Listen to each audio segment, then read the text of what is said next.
400 Maasai women from Kajiado are set to benefit from a 10 million shilling mini milk plant meant to boost their returns in milk products. The group of women from Kajiado, Maasai Women Dairy Cooperative Society, received the money in the form of grants from the Kenya Climate Smart Agriculture Project to mitigate the effects of drought in the region. Martin Wangi has that report. For the past 1 year, most parts of Kajiado County have not received enough rainfall, hence affecting the availability of pasture.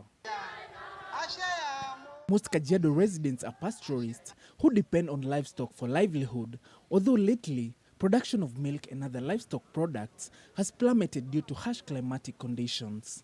Munajua vile tulikuwa kama akina mama wa Masai.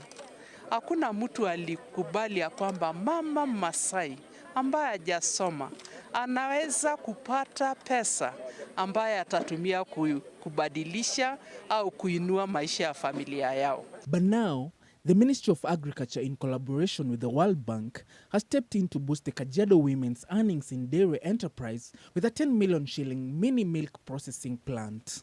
We have the dairy and red meat, that is beef. We have tomatoes, and we have sheep and goats. So under the Kenya Climate Smart Agriculture Projects, we are giving grants under window 2, window 3 of the project, where we support producer organizations.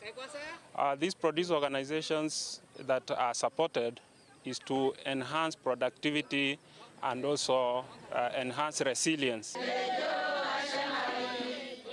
The money is meant to set up a modern milk processor towards realization of milk value addition, including production of yogurt, butter, cheese, among others. The women have lauded the program for empowering them.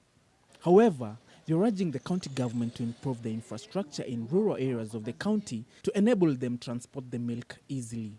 Martin Mwangi, NTV.